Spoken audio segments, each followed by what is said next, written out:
del 1 al 6. Juan 15, del 1 al 6.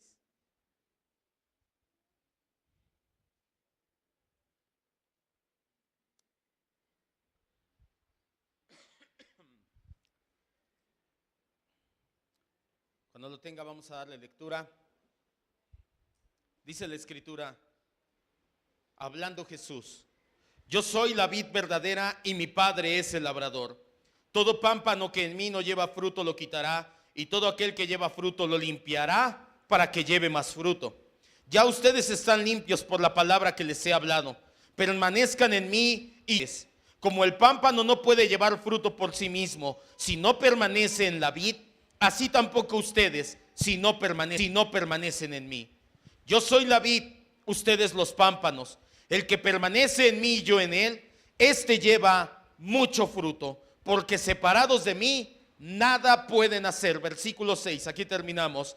El que en mí no permanece será echado fuera como pámpano, se secará, lo recogerán y lo echarán en el fuego y arderá. Hasta ahí, vamos a orar. Y vamos a rogarle, como bien decía mi hermana, al Espíritu Santo que renueve nuestra mente, que baje la palabra a nuestro corazón, que no solamente seamos oidores, Señor, sino que pongamos en práctica tu palabra, hacedores de la palabra, que verdaderamente la fe que tú nos has dado venga con esa hermana gemela llamado arrepentimiento, que verdaderamente la fe salvífica se note, la faceta interna, externa de nuestra fe vaya, que la palabra llegue a lo más profundo y nos transforme en nuestra manera de pensar, de vivir, de hablar, de sentir, de actuar, Señor. Es nuestra oración, Espíritu Santo. Humildemente te rogamos que lo hagas en nuestras vidas, que nos hagas a la imagen de Cristo. Todo esto lo rogamos en el nombre que es sobre todo nombre, el nombre de Jesús. Amén, Dios. A partir de esta semana comenzamos ya con el capítulo 15. Vamos a escudriñar el capítulo número 15 del Evangelio escrito por el apóstol Juan. Quiero que recuerde, vamos a tardar un poquito en entrar, por eso nada más vemos 6 versículos, porque necesitamos tomar bien contexto. Quiero que recuerde que a partir del capítulo 13 nos encontramos con los últimos acontecimientos antes de que el Señor sea entregado a morir por nuestros pecados. Es decir, capítulo 13, 14, 15, 16, 17 son horas antes de que comience la pasión y muerte del Señor Jesucristo. Es por eso que en el capítulo 13 los lleva al aposento alto a tomar la cena de la Pascua.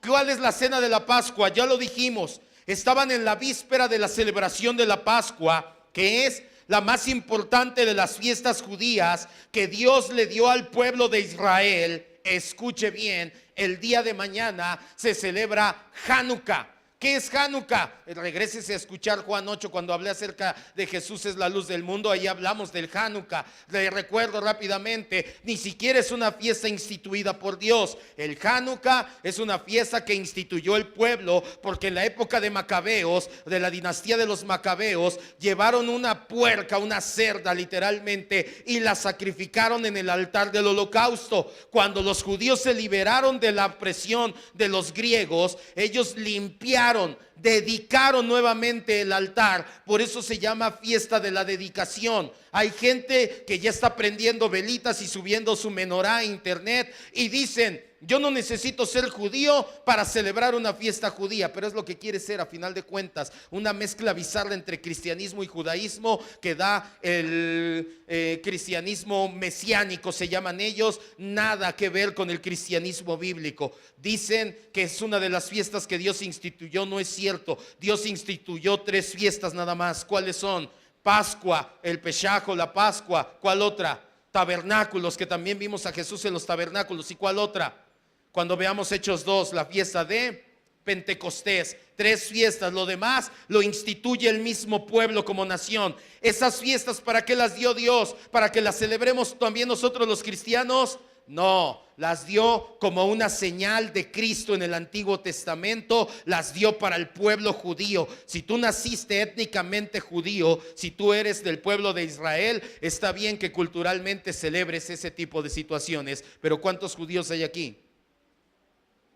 Y no me digas yo sí, porque tienes la cara de mexicano que no puedes con ella, hermano. Entonces, o sea, de guapo, ¿sí? ¿O qué pensaban? Entonces, no caigamos en ese tipo de situaciones.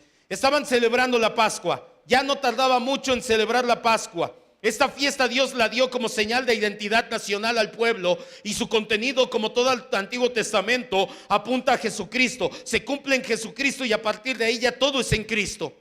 Ya en el aposento alto, el Señor lavó los pies a los discípulos, cenó con ellos, instituyó la Santa Cena como ordenanza en memoria del pacto de gracia. Les hizo el anuncio de que lo iba a negar Pedro y de que lo iba a traicionar Judas. Así también les anunció que pronto partiría de este mundo. Es por este motivo que los 11 discípulos restantes estaban fuertemente sacudidos en su corazón. Su fe estaba siendo puesta a prueba, y lo vimos la semana pasada, como el oro estaba siendo purificada de la escoria, metiéndose en el horno de fuego. El Señor Jesús sabía perfectamente lo que pasaba en el corazón de los discípulos. Por ello es que dedica todo el capítulo 14 a dar a los suyos palabras de consuelo. Vimos al menos 10 palabras de consuelo la semana pasada. Juan finaliza el capítulo 14 mostrando que el Señor les da instrucción a los discípulos: levántense, vámonos de aquí. ¿De dónde se levantaron? De la mesa. Todavía estaban a la mesa, ya no cenando, pero sí hablando. Y se pusieron en marcha. ¿A dónde?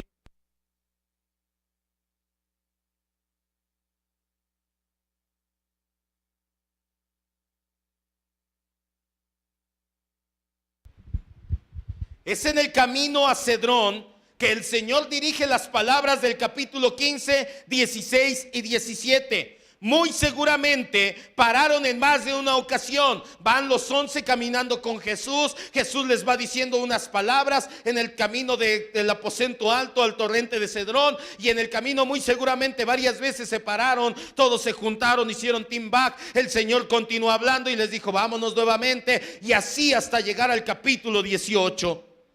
Hay quienes piensan, algunos comentaristas piensan que el capítulo 15 en realidad fue narrado cuando estaban todavía a la mesa, porque el capítulo 15, sobre todo la parábola de la viña, armoniza muy bien con la Santa Cena. Yo soy la vid. ¿Qué es la vid? Un árbol de uvas. ¿Qué sale del árbol de uvas? El vino. ¿Qué instituyó el Señor en la Santa Cena? El pan y el vino. Y varios comentaristas dicen que muy probablemente estas palabras del capítulo 15 fueron dichas en el aposento alto. Nosotros no nos atrevemos a pensar igual, porque no hay otro indicio. Sí armoniza, y como lo vamos a ver ahorita más adelante, sí toma de ahí el Señor Jesús, pero no hay indicio de que yo lo haya dicho en el aposento alto. Antes de entrar de lleno al capítulo 15, necesito que entienda 4 cosas para que mejore su panorama general del pasaje. Primero, el contexto que tiene esta parábola es prácticamente minutos después de que se había instituido la Santa Cena. Porque sí, no podemos desligar la Santa Cena de esta parábola. No se puede hacer a un lado. Sí tiene mucho que ver, pero no creemos que haya sido antes. Jesús acababa de instituir la Santa Cena, les acababa de decir que unos lo iban a traicionar, dijo el mashal: yo soy el camino, la verdad y la vida, y después le dice estas palabras. ¿Cuánto pudo haber tardado? 10 o 15 minutos aproximadamente en que fue la Santa Cena a que empieza a hablar de la viña. Esto tiene relación con los elementos de la Santa Cena, que es sobre todo el vino. Segundo, Jesús sabía que cualquier israelita que conociera el Antiguo Testamento, de inmediato cuando Jesús dice: yo soy la vid, yo soy el árbol de uva, cualquier israelita que se respetara, de inmediato iba a decir: está hablando de fertilidad espiritual y natural. ¿Por qué? Porque el Antiguo Testamento nos habla de ello. Salmo 88.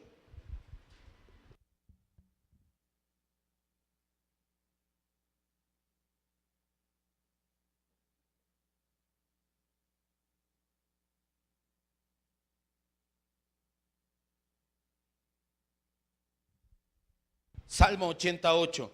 Cualquier israelita que se respetara tenía en mente, cuando hablaban de la vid, ¿qué es la vid? El árbol de uvas.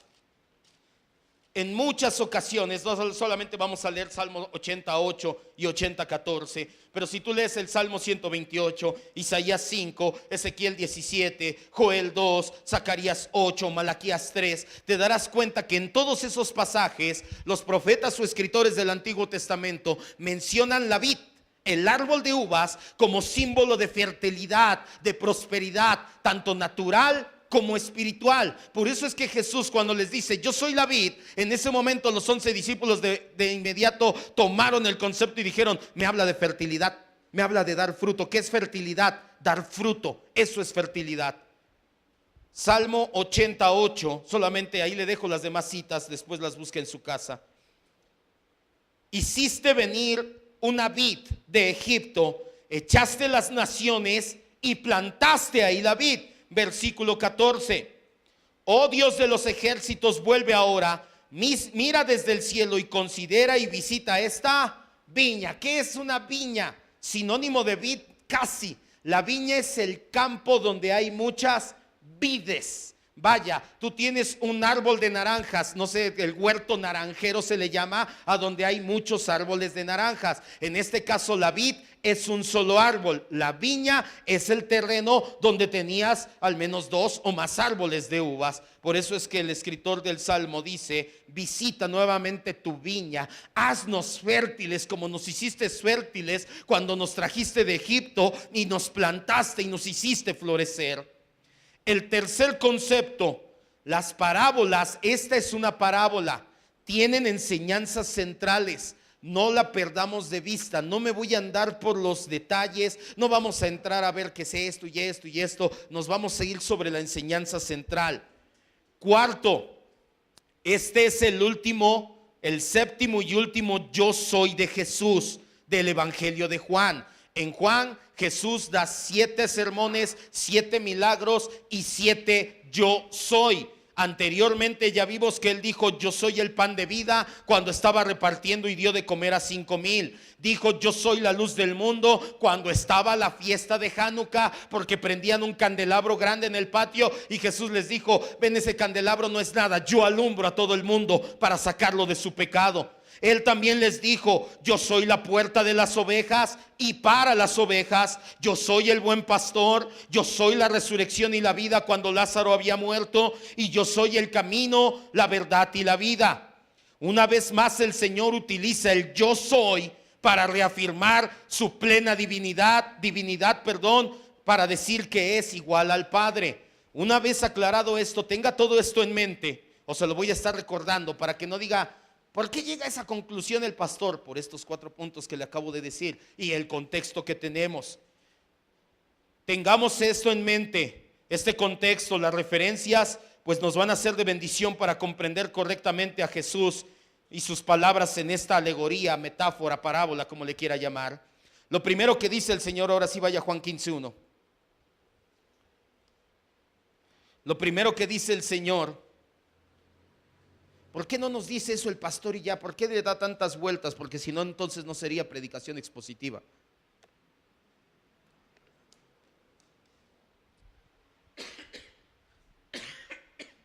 Vamos frase a frase. 15:1.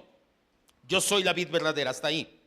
Ya sabemos que este es el último de los 7 yo soy, se lo acabo de decir. Ya sabemos que lo dice yo soy para igualarse ontológicamente al Padre. ¿Qué significa ontológico? En esencia, en ser. El Padre y Él son uno mismo. Ya sabemos que la vid es un árbol de uvas. ¿Por qué le dice verdadera? ¿Habría una falsa o a qué se refería? Jesús lo dice vid verdadera o la vid genuina para resaltar sobre 2 situaciones. Primera, para demostrar que Él estaba por encima de los árboles naturales. Sí, porque los israelitas asociaban una vid o el árbol natural con prosperidad, con me va a ir bien. Jesús les dice: ven ese árbol que da mucha uva y que hace que ustedes vendan mucho vino y les vaya bien. Sí, pues eso solamente es una representación. Yo estoy por encima de ese árbol. Segundo, porque en ese entonces, a partir de la época de los macabeos, es decir, como 200 años antes, la moneda en Israel, ¿qué cree que tenía inscrito en su moneda? Una vid. Entonces, ellos, porque lo asociaban con prosperidad, ellos, la moneda de cambio corriente era una moneda de plata con una vid ahí inscrita, o de oro, dependiendo del material, con una vid ahí dibujada. Y entonces Jesús les dice: ven esa moneda, ven ese árbol, no son nada, yo soy el verdadero, o yo soy el que está por encima de ello. Después nos dice, segunda parte del versículo: y mi Padre es el labrador. Es importante resaltar que para Jesús, la primera persona de la Trinidad, el Padre, nunca lo nombra como nuestro Padre. Él dice mi Padre, porque está hablando de su igualdad con Dios. ¿Nosotros somos hijos de Dios? Sí, porque hemos nacido de nuevo. ¿Somos dioses? No, no somos dioses, ya lo hemos estudiado. Aquí el Padre representa al labrador, aquel que preparó la tierra en el pasado para sembrar la viña, y aquel que en el presente cuida de la viña y que en el futuro recogerá el fruto que da esa viña. Pero la atención la concentra en los pámpanos. Versículo 2: todo pámpano que en mí no lleva fruto, mi Padre o el viñador lo quitará, y todo aquel que lleva fruto, mi Padre lo limpiará para que lleve más fruto. Aquí ya comienza a tomar forma la alegoría del Señor Jesús. Acuérdese, alegoría o parábola tienen enseñanza central. Por eso no me detengo mucho en el Padre, que cómo cuidaban la viña en ese entonces los viñadores, que le hacían un canalito alrededor, porque si te pones a estudiar en internet o algún libro de parábolas, empiezas a encontrar que le hacían un canal alrededor y le echaban agua y la visitaban. Nosotros entendemos que las parábolas se trata de la enseñanza central, no de los detalles en sí mismo, porque si tú te centras en los detalles, llega el momento en que empiezas hasta a torcer la enseñanza de Jesús, y con tal de que te cuadre el viñador, empiezas a torcer toda la enseñanza. Jesús nos dice en el versículo 2: todo pámpano. ¿Qué es un pámpano? La rama, así se le llama a la rama de la viña, de la vid. Toda rama que no lleva fruto en mí, el Padre lo quitará, y todo aquel que lleva fruto lo podará o lo limpiará para que llegue más fruto. Jesús empieza a adentrarse ya en el trasfondo de la alegoría. No solo nos dice que Él es la vid o el árbol y que su Padre es el viñador. Ahora empieza a hacer mención del elemento central, los pámpanos, las ramas que representa a los seres humanos. Y en sí, en específico, el elemento central de esta parábola es el fruto o la falta del fruto. Ahí es donde se centra Jesús. Jesús habla de aquellos que permanecen y dan fruto, aquellos que no permanecieron y no dan fruto. Esa es la enseñanza central de esta parábola. ¿Cuál es el fruto? Ya lo hemos visto, el carácter de Cristo formado en nosotros. Más específicamente, lo que el apóstol Pablo delineó en Gálatas 5, 22 y 23. Amor, gozo, paz, paciencia, benignidad, bondad, fidelidad, mansedumbre, templanza. Tenemos toda una serie de enseñanzas, creo que fueron 18 enseñanzas que hablé aquí acerca del fruto del Espíritu. Te recomiendo que si quieres aprender más, lo busques, lo repases o acércate conmigo para que veas qué es el fruto y cómo dar fruto, cómo se manifiesta el fruto. Para los discípulos, la enseñanza que les estaba dando Jesús en ese momento era totalmente comprensible. Ellos entendían muy bien, estaban acostumbrados culturalmente a todo ello. Todo mundo que se respetaba tenía una viña. Entendían lo que era dar fruto la viña, lo que era el viñador, lo que era cuando no daba fruto y cortaban y quemaban las ramas de esa viña. Nosotros vamos a seguir el orden de la aplicación de la parábola. Jesús da una enseñanza central entretejida en dos ideas: advertencia de muerte a los que no dan fruto, promesa de vida a los que sí dan fruto. De eso se trata esta parábola. Una advertencia, de hecho así titulé la enseñanza: yo soy la vid, advertencia de muerte. La próxima semana vamos a ver yo soy la vid, promesa de vida. Esa es la enseñanza central de esta parábola y usted lo va a ir viendo. Esta semana vamos a ver la primera. La próxima semana, Dios mediante, vemos la segunda, cómo se entretejen. Pero para poder entenderlo vamos a darle contexto con los siguientes 4 versículos. Versículo 3 dice: Ya ustedes están limpios por la palabra que les he hablado. A diferencia de Juan 13:10, cuando Jesús está lavando los pies de sus discípulos y Pedro le dice, lávame todo, y les dice, no es necesario, están limpios casi todos. ¿Quién no estaba limpio en el aposento alto? Judas. En este momento Jesús ahora sí les dice, ya están limpios. Ya, a diferencia de cuando estaban en el aposento alto, que Judas estaba ahí, el traidor, en esta ocasión dice, están limpios, y ya no hace ninguna excepción. La palabra que el Señor les había hablado durante 3 años y medio, les dice, están limpios por medio de mi palabra. Ellos la recibieron por fe. La fe viene por el oír, y el oír la palabra de Dios. Hizo que los 11 quedaran limpios. Es decir, les estaba diciendo Jesús, ustedes ya están justificados por medio de la fe en mi palabra.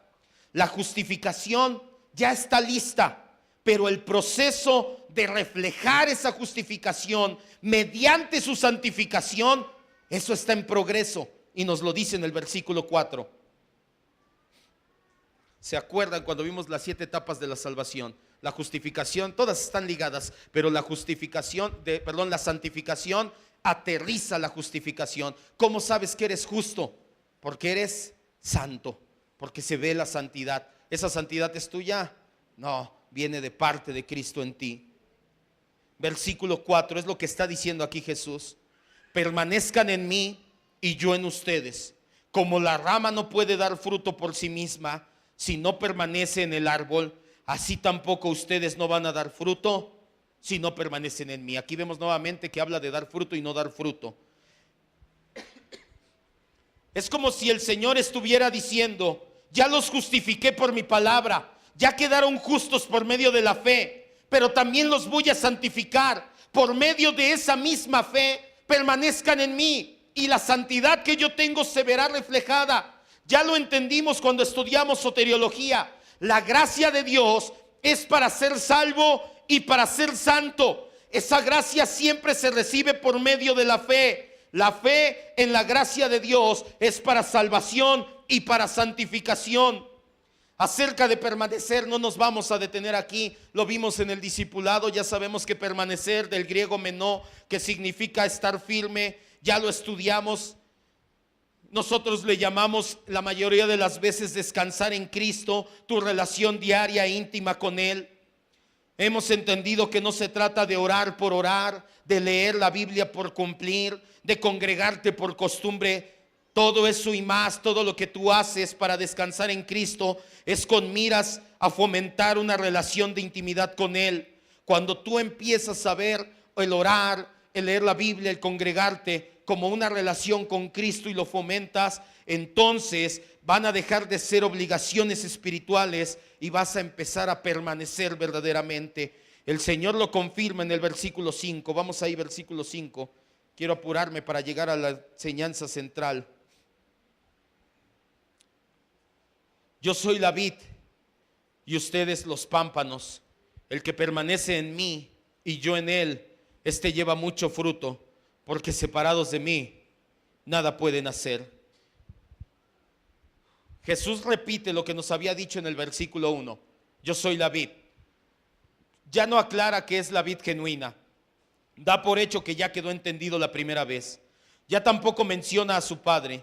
En cambio, en esta ocasión, ahora sí menciona a los discípulos. Yo soy la vid, ustedes son las ramas, ustedes los discípulos son las ramas. Él les aclara directamente esta parte de la alegoría.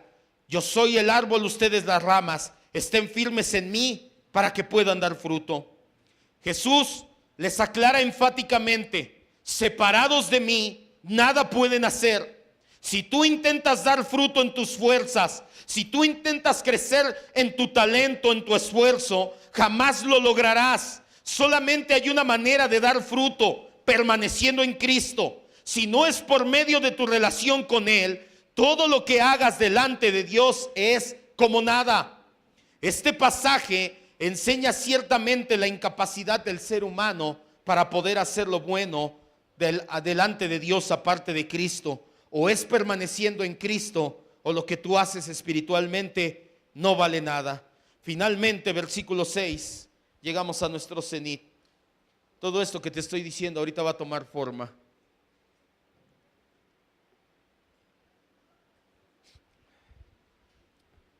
El que en mí no permanece, mucho ojo, aquí vamos a ver estos 5 puntos, será echado fuera, se secará, lo recogen, lo echan en el fuego y arde. Esta es la advertencia de muerte de Jesús a aquellos que no dan fruto. Primero notemos que el Señor, muy a propósito, cambia el plural, permanezcan, por el singular, el que no permanece. ¿Por qué cambia primero de hablar en plural a después hablar en singular? Con el fin de poner en relieve la responsabilidad personal de cada uno de nosotros. Oigan, no porque 2 o 3 cumplen, crean que ya todos la hicieron. Esto se trata de cada uno en persona, su relación con Cristo.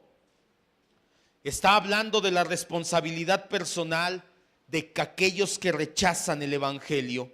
La mayoría de los comentaristas, y nos apegamos a ello, concordamos en que Jesús enseña y da esta enseñanza, y los discípulos al recibirla tenían en mente a Judas el traidor, pues él fue de los que no permaneció. Cuando Jesús les empieza a decir, y el que no permanece será cortado y va a ser echado fuera y va a ser quemado y va a arder, Jesús tenía en mente, y los discípulos en ese momento asociaron ¿a quién? A Judas. Dijeron, está hablando del que no permaneció, de Judas. El Señor Jesús en repetidas ocasiones le había dado ocasiones y oportunidad para arrepentirse, pero no lo hizo. Hay 2 grupos en esta alegoría: los que permanecen y dan fruto, los que no permanecen y no dan fruto. Estos 2 grupos representan a los que escuchan el Evangelio y reciben el mensaje del Evangelio, y a los que lo escuchan pero deciden rechazarlo al final de cuentas. El Señor Jesús en repetidas ocasiones hizo esta mención: hay quien anda en tinieblas, hay quien anda en luz, hay quien cree y hay incrédulos. Hay gente que dice, ¿por qué el Señor los pone juntos? ¿Por qué el Señor junta a los pámpanos que dan fruto con los pámpanos que no dan fruto? ¿Por qué se relacionan? ¿Por qué ambos los pone junto al árbol? Recordemos a quién le dirigió originalmente estas palabras: a los 11 discípulos. Originalmente esta alegoría fue para sus oídos y corazones. Ellos acababan de ver la salida del traidor de Judas, siendo que había caminado con ellos, comido con ellos, había compartido su vida 3 años y medio. Parecía que tenía intimidad, parecía que también había permanecido. Sin embargo, no fue así. Judas siempre fue un pámpano sin fruto. ¿Sí estamos aquí? ¿O ya se quiere ir? Como que los veo con cara de what. ¿Sí estamos entendiendo? ¿O nos regresamos a Juan 1? Despierte. Judas estaba en camino a la destrucción. Para los discípulos fue natural entender que los pámpanos que no dan fruto son cortados y echados fuera. Eran hombres como Judas, que aparentemente tuvieron relación con Jesús, pero que ahora están en el camino de muerte eterna. Juan mismo debió tener en mente a Judas cuando escribió su primera carta. Vaya a 1 de Juan 2:19. ¿Por qué Jesús junta a los pámpanos, los incrédulos, los que van a perdición, con los pámpanos que sí dan fruto, con los creyentes? ¿Qué relación tienen? La misma que el trigo y la cizaña, la misma que la oveja y el cabrito. El pámpano que da fruto y el que no da fruto. Y los discípulos lo entendieron porque acababan de ver a un pámpano que parecía que estaba con ellos, pero que nunca estuvo con ellos. Muy probablemente cuando Juan escribió su primera carta, 1 de Juan 2:19, pensaba en Judas.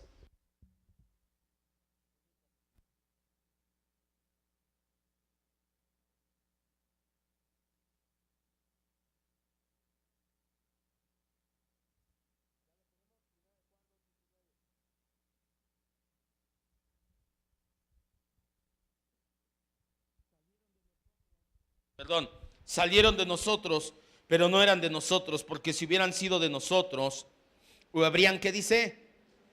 Permanecido con nosotros. Pero salieron para que se manifieste que no todos son de nosotros. ¿Usted cree que cuando el apóstol Juan escribió su carta y hablaba acerca de los que parecía que estaban firmes, pero que nunca permanecieron, no cree que estaba pensando en Judas? Sí, Juan tenía en mente a Judas, como él parecía que era un pámpano. Estuvo con ellos 3 años y medio, caminó, hizo milagros, comió con ellos, recibió las mismas enseñanzas, mojó su comida en el plato de Jesús igual que los demás. Parecía que estaba pegado a la vid, pero nunca permaneció. También para ellos fue natural entender que los pámpanos que dan fruto eran los discípulos, eran ellos mismos. Cuando dijo hay pámpanos que sí dan fruto, ellos de inmediato dijeron, habla de mí, está hablando de mí, que sí estoy permaneciendo.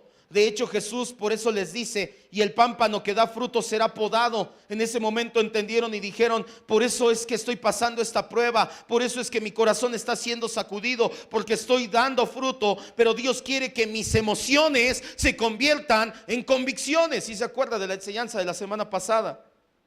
Los dos grupos tienen en común que tuvieron contacto con Cristo y con el Evangelio. Hablando en términos de la parábola, ambos grupos de pámpanos estaban en la vid.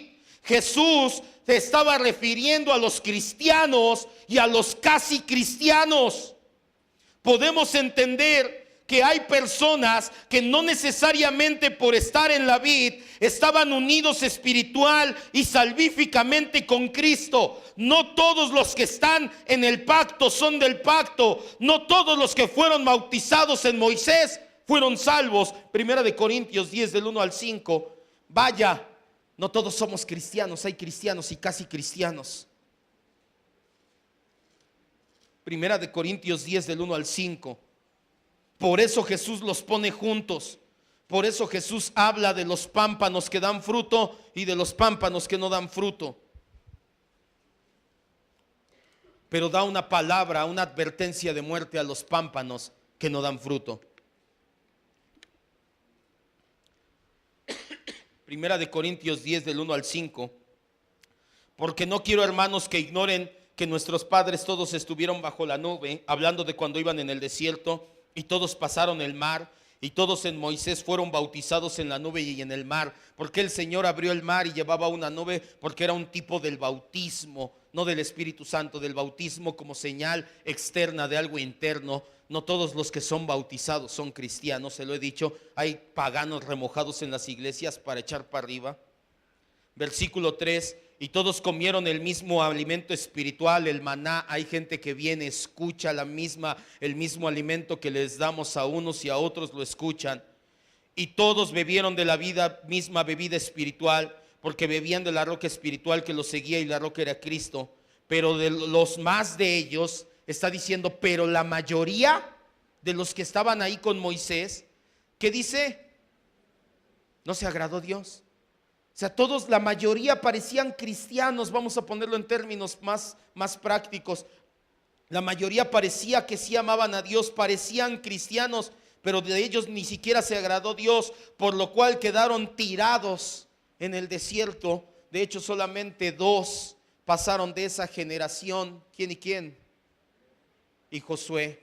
Todos los otros fueron destituidos. Por eso es que eso es una representación de la regeneración espiritual para entrar a la tierra prometida. Esa generación no entró, tuvo que haber una regeneración. Tú no puedes entrar al cielo si no hay regeneración, si no verdaderamente hay fruto de tu redención. Vaya, resulta claro que cuando Jesús habla de los hombres, Pablo, de que en otro tiempo habían estado en él, pero luego se han apartado, ellos tenían en mente que esto no es una posibilidad hipotética, sino una situación repetida en la vida real. ¿Qué pensaba Pablo? ¿Qué pensaba Jesús? ¿Qué te estoy diciendo ahorita? Que lamentablemente hay muchos casi cristianos en las iglesias y en el mundo. Muchísimos casi cristianos, parece cristiano, se viste como cristiano, en la iglesia habla como cristiano, pero su vida allá afuera, su vida no hay fruto, no es cristiano. Y lo vamos a ver la semana que viene, el fruto del que sí es permaneciendo. Pablo, Cristo en específico, está hablando de personas que en algún momento de sus vidas sintieron amor por Dios, pero nunca se convirtió en una convicción. Siempre fue una emoción bonita.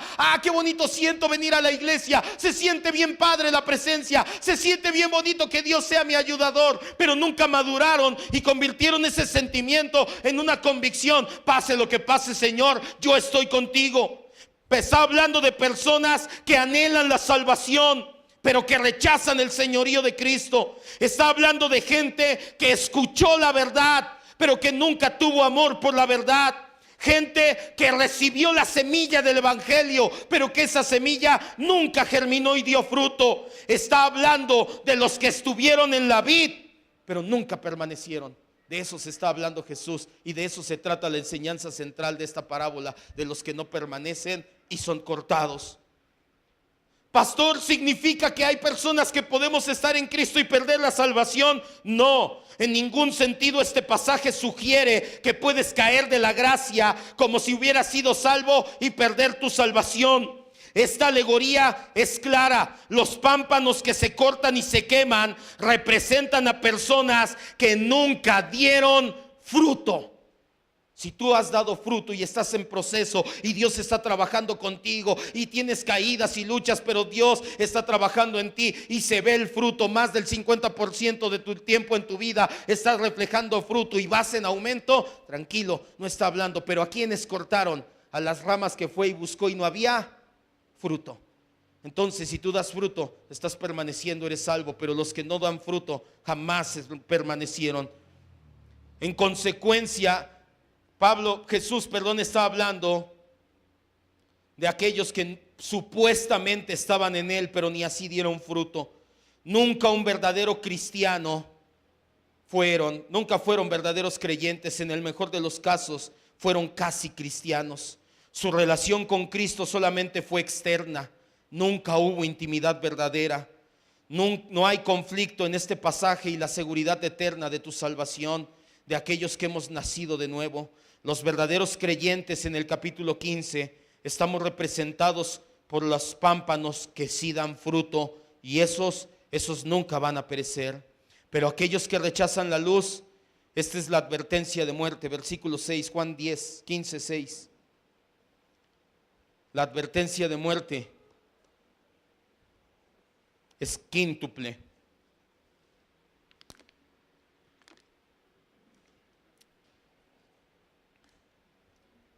Y se lo dije hace tiempo, como pastor estoy al tanto perfectamente de la situación espiritual en general y en particular de cada uno en la iglesia. En general estamos todavía como niños en proceso de madurar, todavía tenemos unas situaciones, pero también en lo particular estoy al tanto de que aquí en la iglesia hay varios casi cristianos. Abra su corazón, pídale al Espíritu Santo que esa palabra baje a su corazón, porque la advertencia de muerte es severa.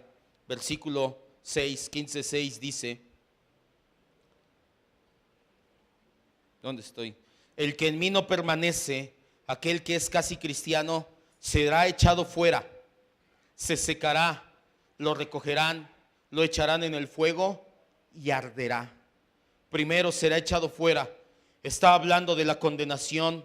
Está hablando al igual de las 5 vírgenes imprudentes. Está hablando de aquellos que no alcanzan a entrar al gozo de su Señor. Mateo 7:21.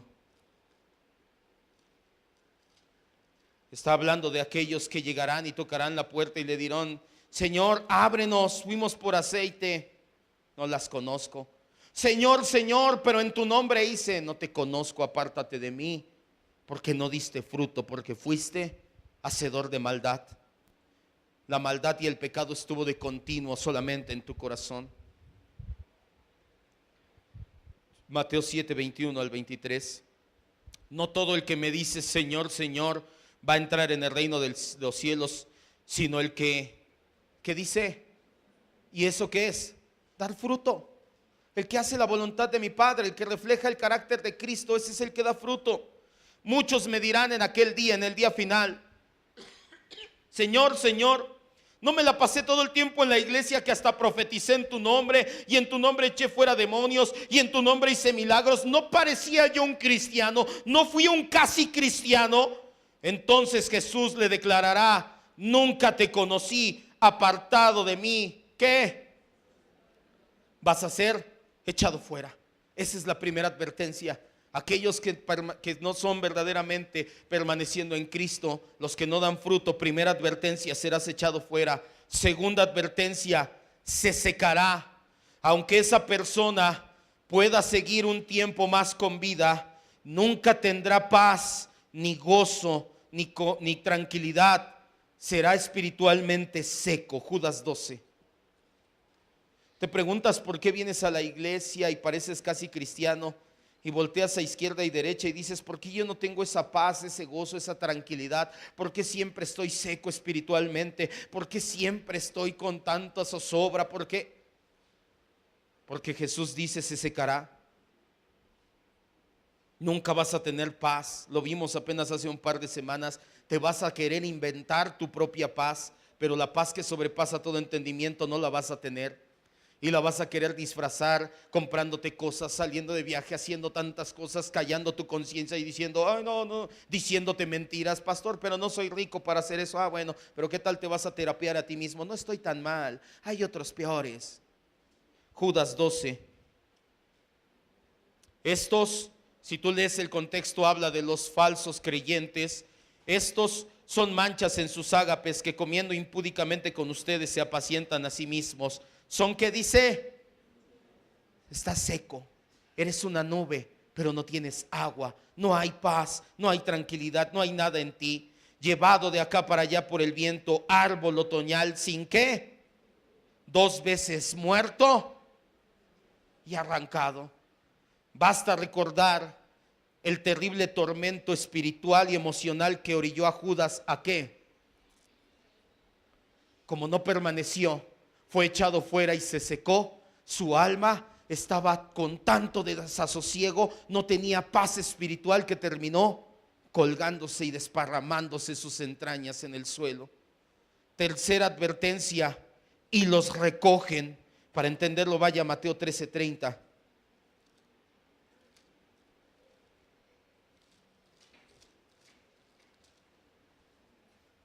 Es la advertencia de muerte del Señor Jesucristo a los pámpanos que no dan fruto.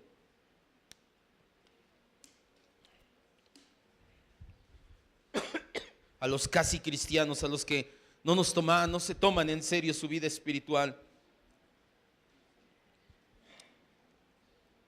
La tercera advertencia, y los recogen. Mateo 13:30. La parábola del trigo y la cizaña. Y le dicen los árboles, ¿quieres que vayamos y cortemos? Y les dice, no, dejen crecer juntamente a los cristianos con los casi cristianos hasta el tiempo final. En el tiempo de la cosecha yo diré a los segadores, recojan primero ¿a quién? Por eso es que Jesús dice, y los recogen. Va a ser sacada primero la cizaña, va a ser echada a un lado primero aquellos que son los casi cristianos. Pero ¿para qué los van a recoger? Los van a atar en manojos, ¿para qué? Para quemarlos. Cuarta advertencia, se diga aquí, los echarán en el fuego. Mateo 13:41 y 42. Dice, y los echarán en el horno de fuego, allí será el lloro y el crujir de dientes. Entonces los justos, los que dan fruto, resplandecerán como el sol. Perdón, era en el 41, leí 42, 43, 41. Enviará el Hijo del Hombre a sus ángeles y recogerán de su reino a todos los que les sirven de tropiezo y los que hacen iniquidad, a los casi cristianos, y los echará en el horno de fuego. Allí será el lloro y crujir de diente. Y por último arden. Marcos 9:43.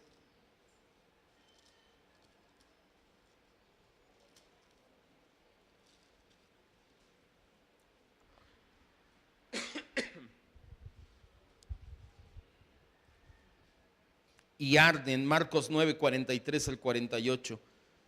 Quinta advertencia. Jesús da 4 advertencias. Dice, es echado fuera, se seca. Lo recogen para atarlo en manojos, porque lo van a echar al fuego y en el fuego arderá. Marcos 9:43 al 48. Si tu mano te fuera ocasión de caer, córtala. Mejor te es entrar en la vida manco que teniendo 2 manos ir al infierno, al fuego que nunca puede ser apagado, donde el gusano, hablando acerca de que ya no hay restitución, porque hay gente que dice, pero Dios es muy bueno, si tú te arrepientes en el infierno de corazón. ¿Sabe qué simboliza el gusano en la Biblia? Que ya no hay vuelta atrás. Dime cómo le haces cuando encuentras algo que se lo están tragando los gusanos. ¿Todavía le podrás dar vuelta atrás?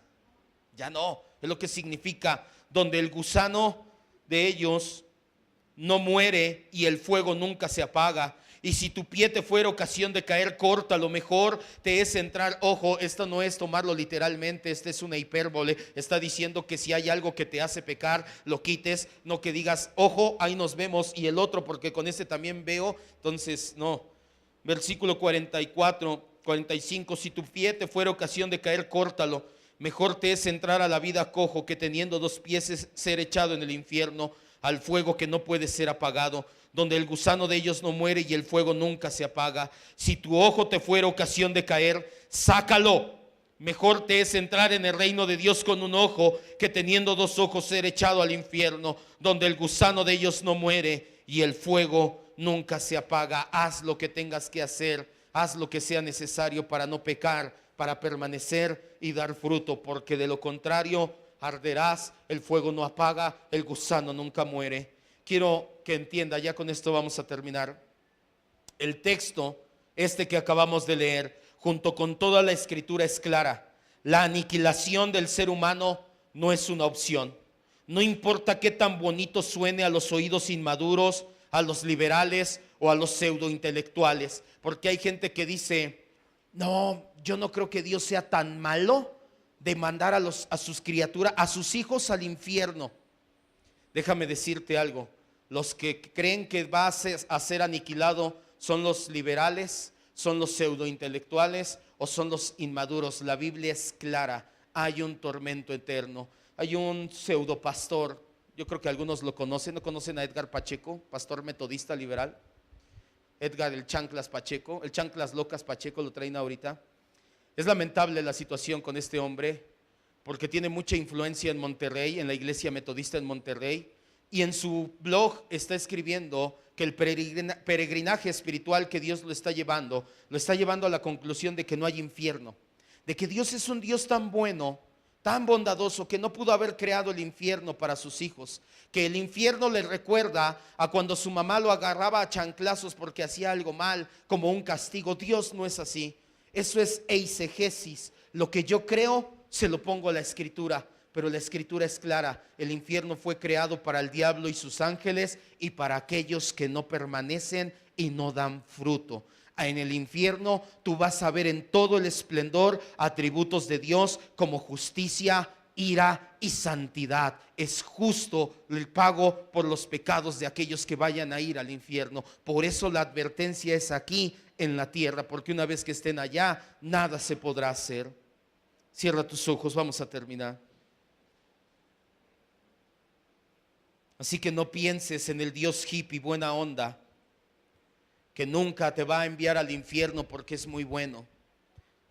Si tú no permaneces, si tú eres un casi cristiano, ten cuidado.